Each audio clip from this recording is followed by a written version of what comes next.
को अपराधी सी महसूस करती हूँ। जैसे कि आप कहते हैं कि गुरु तत्व एक ही है, हमारे गुरुदेव अंतर ध्यान हो चुके हैं। मैं आप में गुरु स्वरूप देखती हूँ महाराज जी। हमारे गुरु मानस जाप और मानस ध्यान की साधना बताते थे, लेकिन मेरा ध्यान ठीक से नहीं हो पाता, मन भटकता है गुरुदेव। आप नाम जाप पर जोर देते हैं कि कलयुग केवल नाम आधारा, तो महाराज जी मैं सिर्फ नाम जाप करूं तो क्या कल्याण हो जाएगा, अगर ध्यान और साधना ये भी ना हो? बिल्कुल बिल्कुल बिल्कुल। जानबूझकर आग को छुओ या धोखे से आग छू जाए या कोई जबरदस्ती छुआ दे, तीनों प्रक्रियाओं में आग में दाहिका शक्ति वो जला देगी आपको, वो आपको ताप पहुंचाएगी। ऐसे नाम में पाप नाशक, भगवदानंद प्रदान करने वाली, भगवत साक्षात्कार करने वाली शक्ति है। तो भाव कुभाव अनख आलसहु नाम जपत मंगल दिशि दसहु। चाहे भाव से जपो, कुभाव से, आलस्य से जपो, चाहे जैसे जपो, तुम्हारा मंगल हो जाएगा।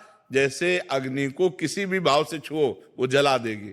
जैसे विष में मारण शक्ति है, वो मार देगा। तो श्रद्धा से पियो तो मर जाओगे, अश्रद्धा से पियो तो मर जाओगे, और कोई भूल से पिला दे तो मर जाओगे। तो जब ये प्राकृतिक वस्तुएं अपना प्रभाव दिखा के रखती है, तो नाम तो चिदानंदमय है। भगवान राम का, कृष्ण का, हरि का, जो भी नाम प्रिय हो, यदि नाम जप करोगे तो आपका मंगल होगा निश्चित। इसी से भगवत प्राप्ति हो जाएगी, और हो गई है। जो राम राम नहीं कह पाते थे, मरा मरा रटे, आपको पता है कि उन्होंने एक इतिहास की रचना कर दी, जो आज हमारे भारत में वो सम्माननीय ग्रंथ है, वाल्मीकि रामायण।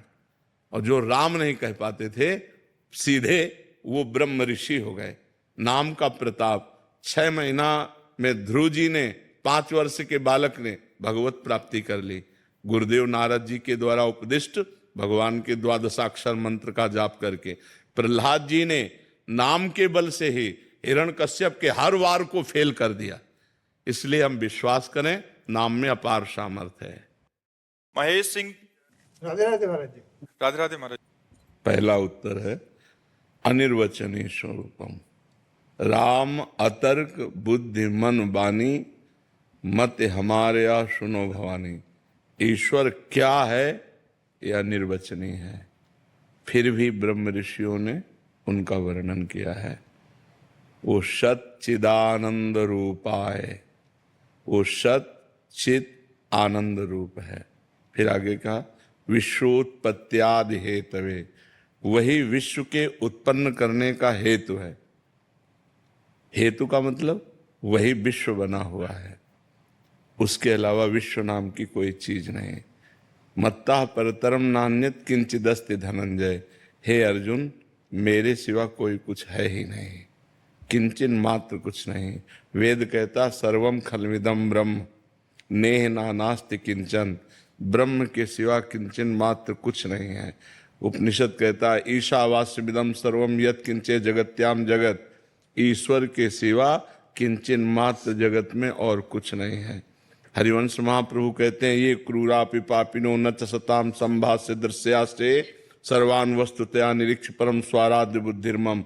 जो दुष्ट दिखाई दे रहे हैं, पापी दिखाई दे रहे हैं, घोर निंदनीय है, वार्ता करने योग्य भी नहीं है, वो भी साक्षात राधा वल्लभ लाल है, ऐसी मेरी दृष्टि है। गोस्वामी तुलसीदास जी कह रहे हैं जड़ चेतन जग जीव जत सकल राम में जान, बंदो सबके पद कमल सदा जोरी जुग पान। सी राम में सब जग जानी, करो प्रणाम जोरी जुग। पहला उत्तर है अनिर्वचनीयम ब्रह्म स्वरूपम। वो वाणी प्राकृतिक है, बुद्धि प्राकृतिक है, और वो अप्राकृतिक चिदानंद है। वाणी सीमित है, वो असीम है। बुद्धि एक देशी है, वो अनंत है। जैसे सीप में समुद्र नहीं नापा जा सकता, ऐसे बुद्धि से परमात्मा का आकलन नहीं किया जा सकता, क्योंकि बुद्धि एक प्राकृतिक वस्तु है। वाणी एक इंद्री, वाक इंद्रिय है, ये प्राकृतिक है, और वो अप्राकृतिक चिदानंदमय है। फिर जब हम उसका ज्ञान प्राप्त करते हैं तो सब कुछ वही है, उसके सिवा कुछ नहीं है। वही प्राकृतिक है, वही अप्राकृतिक है। जैसे शास्त्रों में वर्णन आया है, अष्टधा प्रकृति से ही संपूर्ण सृष्टि प्रकट हुई है। पृथ्वी, जल, वायु, अग्नि, आकाश, ये पंच महाभूत, मन, बुद्धि और अहंकार, ये तीन। तो 5 3 8, अष्टधा प्रकृति और भगवान का अंश जीवात्मा, इसी से संपूर्ण। तो भगवान का अंश भी भगवान स्वरूप है और अष्टधा प्रकृति भी भगवत स्वरूप है। जब लौट के देखो तो सब भगवान ही है। पर जब हमें जानना होता है तो 2 पद्धतियां स्वीकार करते हैं, एक है और एक नहीं है। उपनिषदों में, शास्त्रों में वर्णन है, जैसे ब्रह्म सत्यम जगन मिथ्या, ये सिद्धांत से चलते हैं। और जब पहुंच जाते हैं तो वहां से देखते हैं तो सर्वम खलमिदम ब्रह्म, कुछ मिथ्या नहीं, सब वही परमात्मा बना हुआ है, दूसरा कोई नहीं है। समझ में आ रही बात आपको जी? नीलेश जी गुजरात से। राधे राधे राधे राधे महाराज जी। महाराज जी, अभिमान और स्वाभिमान में महाराज जी थोड़ा सा अंतर समझने का प्रयास कर रहे थे। अभिमान यानी अहंकार तो मनुष्य को का पतन करता है, मगर स्वाभिमान को भी क्या छोड़ना जरूरी नहीं, आप स्वाभिमान किसे कहते हैं? वो अहंकार ही तो है। आप स्व को क्या जानते हैं? नहीं नहीं, स्व को कहाँ जाना आपने? शंकर सहज स्व रूप सम्हारा, लागी समाधि अखंड अपारा। स्व वो आत्मा से संबंधित है। शंकर सहज स्व, अभिमान स्व रूप, ये परम पवित्र है। लेकिन आप स्वाभिमान नहीं करते, आप अभिमान करते हैं विद्या का, अपनी चतुराई का, अपनी वस्तु का, अपनी नाना प्रकार के संबंधों का, ये सब अभिमान है। स्वाभिमान, जाति का अभिमान, कुल का अभिमान, ये सब अभिमान है, स्वाभिमान नहीं। स्वाभिमान तो मैं प्रभु का हूं या मैं ब्रह्म हूं, शुद्ध परमात्म तत्व से संबंधित है। तो जो लोग ये कह देते हैं कि अभिमान तो नहीं करना चाहिए, तो यार स्वाभिमान, फिर तो उनसे पूछो स्वाभिमान किसे कह रहे हो? तो अपनी जाति को ले लेते हैं, कुल को ले लेते हैं, विद्या को ले लेते हैं, धन को ले लेते हैं, पद को ले लेते हैं, इसी को तो अभिमान कहते हैं। विद्या रूप महत्व कुल धन जौवन अभिमान, ये सब इसी अभिमान के अंतर्गत तो आते। स्वाभिमान, मैं भगवान का हूं, मैं प्रभु का अंश हूं, अभी आत्म तत्व से जुड़ गया, या मैं ब्रह्म हूं, अब ये परम पवित्र है, इसको कोई मिटा नहीं सकता। और जब इसका अनुभव होता है तो जो मेरे अंदर है वही सबके अंदर है। तो राग द्वेष हो ही नहीं सकता, लड़ाई झगड़ा हो ही नहीं सकता। जहाँ लड़ाई झगड़ा होता है वहाँ अहंकार होता है, उसे हम स्वाभिमान कह देते, लेकिन स्वाभिमान का अर्थ नहीं समझते, हम स्वाभिमान की परिभाषा नहीं समझते। समझ पा रहे हैं आप? कह रहे हैं कि अभी भगवान में मतलब दूर हो गए भगवान। हम सबको कह रहे हैं कि होश में हो जाओ, तुम कसाई वाड़े में हो। इस लोक का नाम क्या है? फिर आश्चर्य की कौन सी बात है? कसाई वाड़े में कब, कौन से पशु का नंबर कब आता है, तो आश्चर्य की बात थोड़ी है। वो हरी हरी घास खा रहा, पंखा के नीचे है, वो समझ रहा मैं बड़ी मौज में। मौज में नहीं, अगला नंबर तुम्हारा है।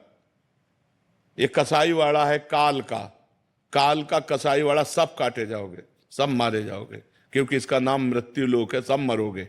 कोई आश्चर्य की बात, कोई संशय की बात? कोई गर्भ में मर जाता है, कोई गर्भ से बाहर आके मर जाता है, कोई बाल्यावस्था में मर जाता है, कोई जवानी में मरता है, कोई बुढ़ापे में मरता है। मरना तो है ही, और अपने कर्म के अनुसार मरना ही पड़ेगा। तो भगवान पे श्रद्धा करने की जरूरत इसमें क्या है? तुमने जो कर्म किए, तुम्हारी आयु है 30 वर्ष, तो 30 वर्ष के बाद 1 सेकेंड नहीं बढ़ सकती, तो तुम्हारे कर्म का फल तुम्हें मिल रहा है। भगवान उसमें क्या करें? जज को गाली देने की जरूरत नहीं है, वो न्यायाधीश सर्वज्ञ है, वो एक भी पॉइंट कहीं चूक नहीं करता है। तो गाली देने से क्या होगा? और प्रार्थना करने से क्या होगा? मान लो आप खूब उपासना करो और उसको 30 वर्ष जीना, तो सिर्फ 30 वर्ष जिएगा, तुम्हारी उपासना उसको 32 वर्ष नहीं कर देगी। और भगवान को गाली देने से क्या? तुम अपने कर्मों को और बिगाड़ रहे हो, उसमें क्या है? इसका नाम मृत्यु लोक है। तुम्हें पता नहीं किस लोक में तुम आए हो। मृत्यु लोक, जहां हर समय मृत्यु का भय है, सब मरोगे, कोई नहीं बचोगे। समय है, तुम्हारे बाप मर गए, तुम्हारे बाबा मर गए, तुम भी मर जाओगे, ऐसे क्रम है। तुमसे लड़के उत्पन्न हुए, वो सयाने हुए, वो मरे, उनसे उत्पन्न हुए, वो सयाने हुए, वो मरे, ये क्रम चल रहा है। कार में बैठे जा रहे हैं, फिल्मी गाना सुनते हुए चले, एक्सीडेंट हुआ, पूरा परिवार मर गए।